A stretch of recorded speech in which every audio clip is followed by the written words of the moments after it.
Welcome to the news here on Zodiak with me, Linda Masinga. The headlines. Former RBM Governor Dr. Kabambe officially joins DPP amid reports that he is wanted for the party's presidency. Government set to administer COVID-19 vaccine to 3.8 million people in June next year.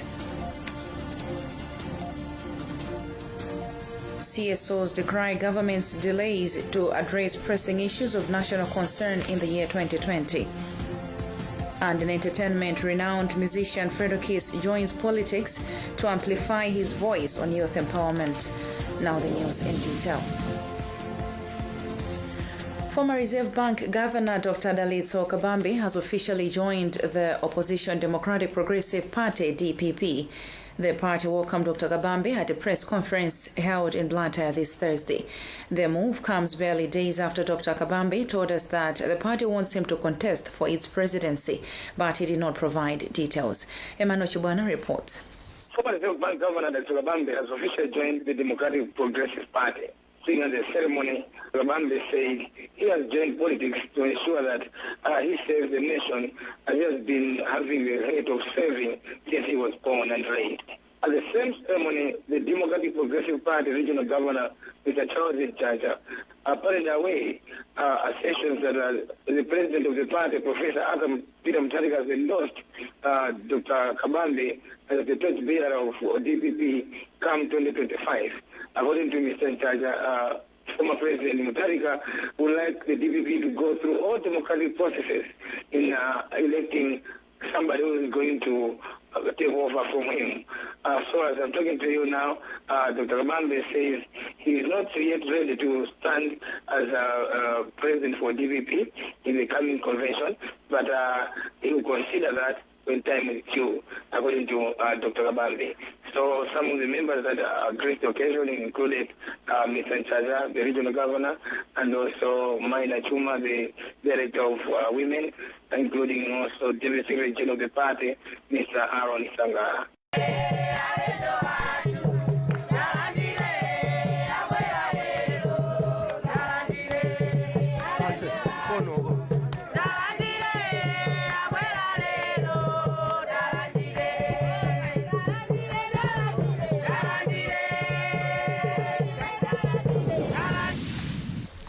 On to health matters, government has announced it will start administering COVID-19 vaccine to 3.8 million people starting in June 2021.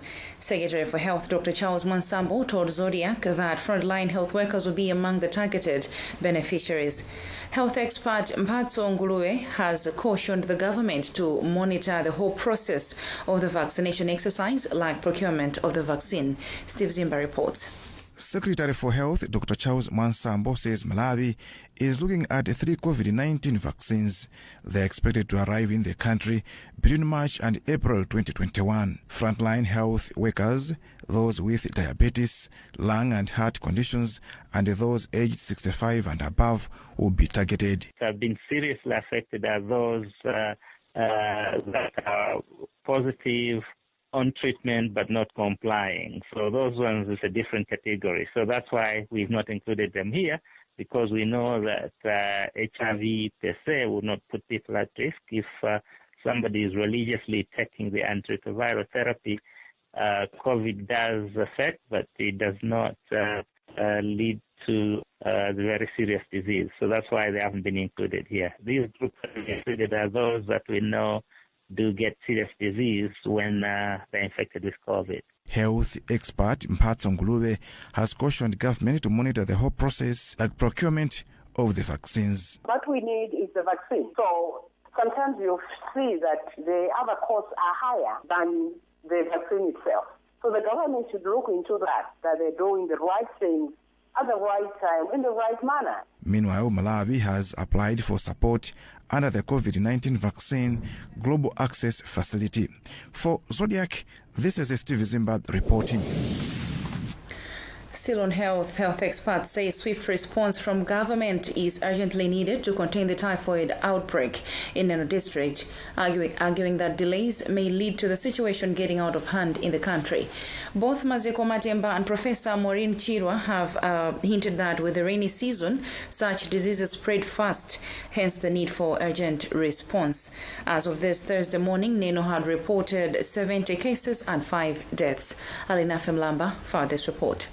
Public health experts now warn that districts that border Neno, the epicenter of the typhoid fever, are at risk of contracting the disease. The experts warned the Ministry of Health to take drastic action in containing the outbreak.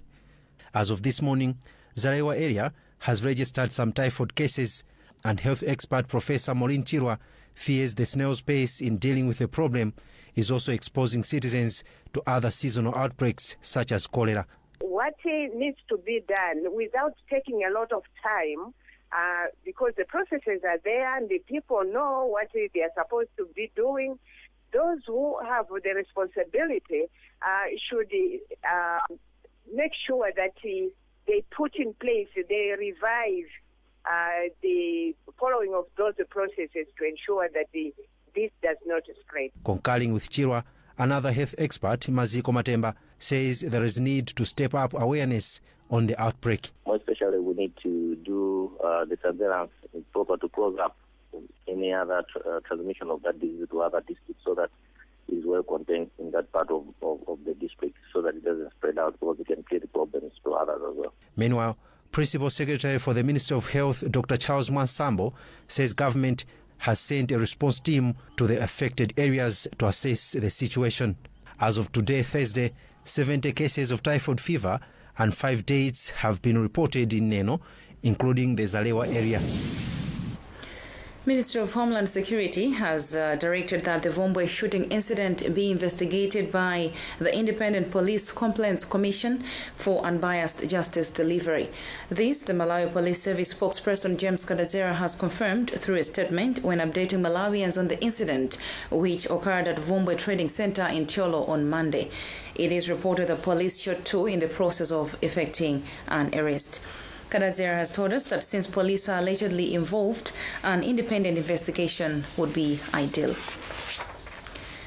Then Sundwe Mbwatalika and Mpingu rape victims have resorted to seek intervention of the Office of the Inspector General of Malawi Police Service on the way forward regarding letters non-compliance to submit occurrence book to court per High Court order. Spokesperson for Women Lawyers Association, Atupele Masanjala, told us that they plan to meet the police chief next month for a way forward on the matter. We have a report on the same by Blessings Kangombe.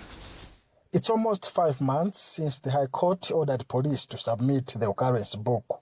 The order is contained in the judgment delivered on 13th August 2020 by High Court Judge Kenyatta Nyirenda. Police were given 14 days to submit the occurrence book. This is against what National Spokesperson James Kadazera told us, that the police complied to the court order. However, Judiciary spokesperson Gladys Gondwe recently advised the concerned party to seek legal redress to ensure compliance. Now, in pursuit of justice, Msundwe rape victims through their representatives, Women Lawyers Association, are planning to meet the Inspector General of the Malawi Police Service, Dr. George Kainja.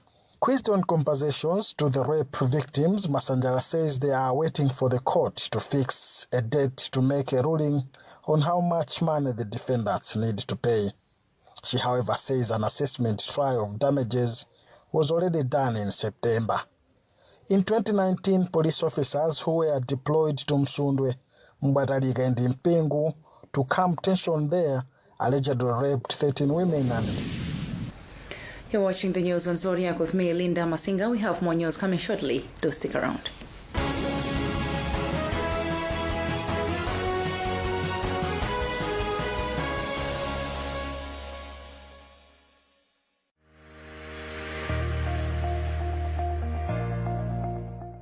Precious things have a secret formula.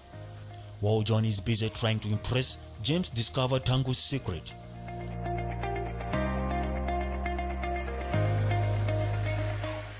Tangu Tangu uses Purity sanitary products from Purity body wash, Purity hands wash, Purity body lotion to Purity dishwash.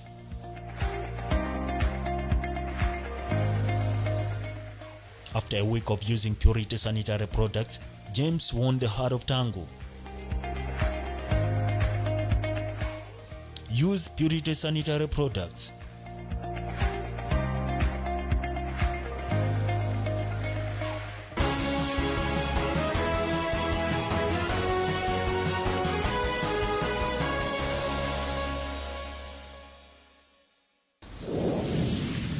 Welcome back to the news. You're with me, Linda Masinga. Another look at the headlines as we go on.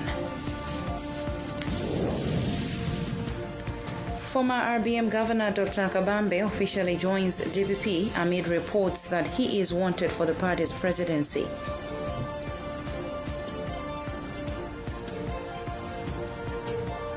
Government set to administer COVID-19 vaccine to 3.8 million people in June next year. CSOs decry government's delays to address pressing issues of national concern in the year 2020. And in entertainment, renowned musician Fredo Kiss joins politics to amplify his voice on youth empowerment. Moving on, the National Advocacy Platform has decried delays by the Tonsi Alliance administration to address pressing issues on governance and human rights in the country in the year 2020. Chairperson of the platform, Benedicto Kondoe, said in a statement that it is high time government acted on concerns bordering on the economy and justice. Government spokesperson Gospel Kazako said the CSOs must understand that what is paramount is not speed, but efficiency. Details in this report by Alina Femlamba.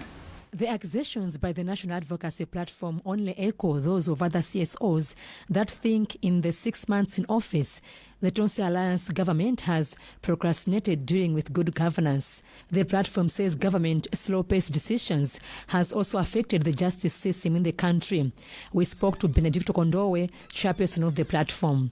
Kondoe accuses government of failure to initiate dialogue on the way forward on these things. We expected the current administration to respond in a much more aggressive way. Whilst efforts have been made, we still see that very little has been done. In a statement issued Wednesday, Kondoe accused leadership of the reigning administration for failure to adopt strategies aimed at safeguarding the livelihoods of Malawians in all sectors. The petition faults government in the areas of security, education, agriculture, corruption, good governance, and justice delivery. But government spokesperson Gospel Kazako, who is also information minister, shares this view. Most of the things that are being mentioned are things that we are addressing, are things that are a priority, and are things that certainly will have to deliver. We also have to mention here that there is a difference between being too fast and being efficient.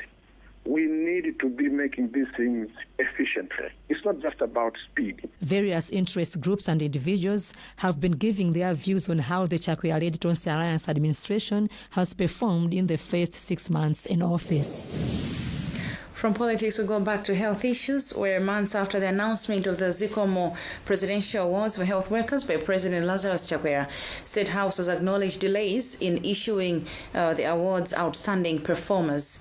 The awards were meant to motivate personnel in delivering quality health services to people in the public health facilities. State House Press Secretary Brian Banda says the Health Ministry is still working on modalities of the awards, a process which is expected to be finalized in January 2021, hence the delay.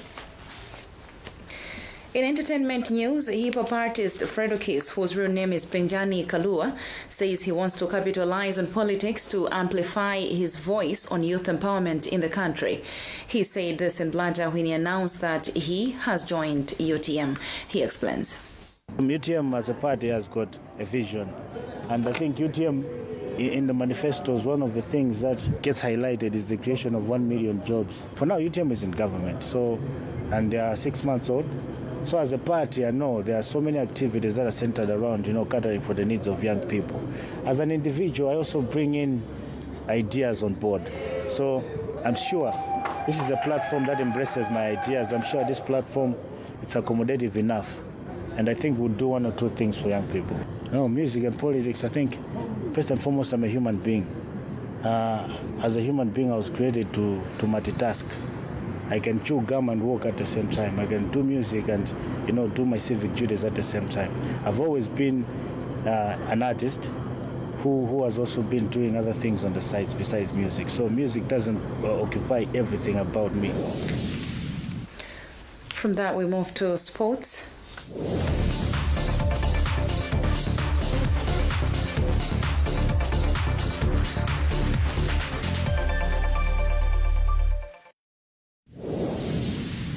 In sports, the mighty Wanderers leadership says the team should brace for tough times ahead as December 31st marks the end of a sponsorship deal between the team and Be Forward Limited, which started in 2015.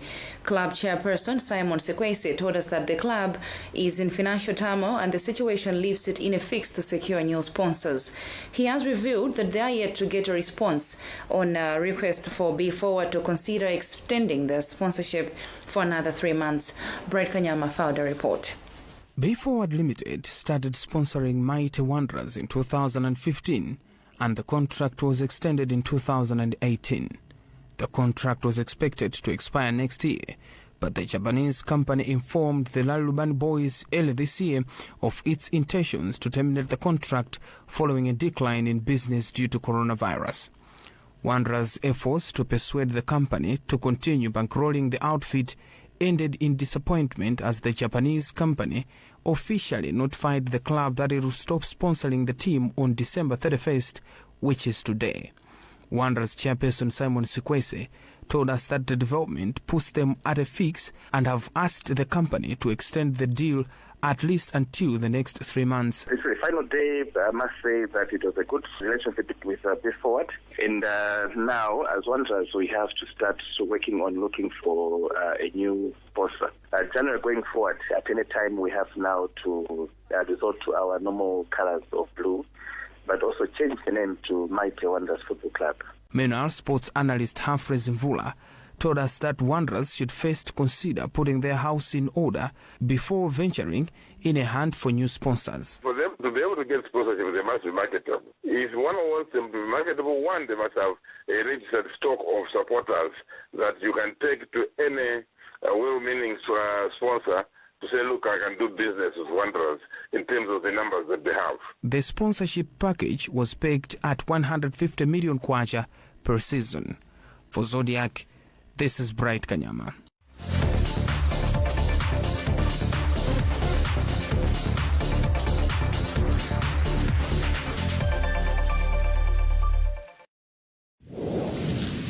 And that brings us to the end of what we had time for in this edition of the news. But before we go, another look at the headlines. Former RBM Governor Dr. Kabambe officially joins DPP amid reports that he is wanted for the party's presidency.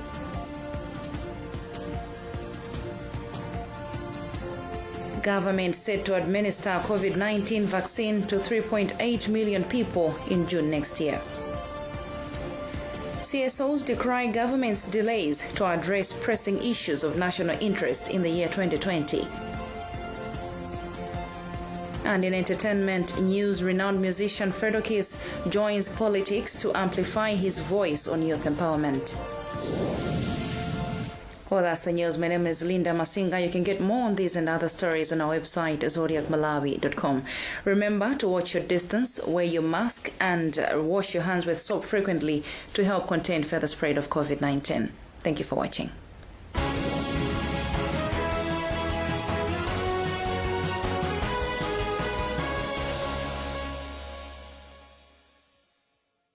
Nyumba Ichene Promotion.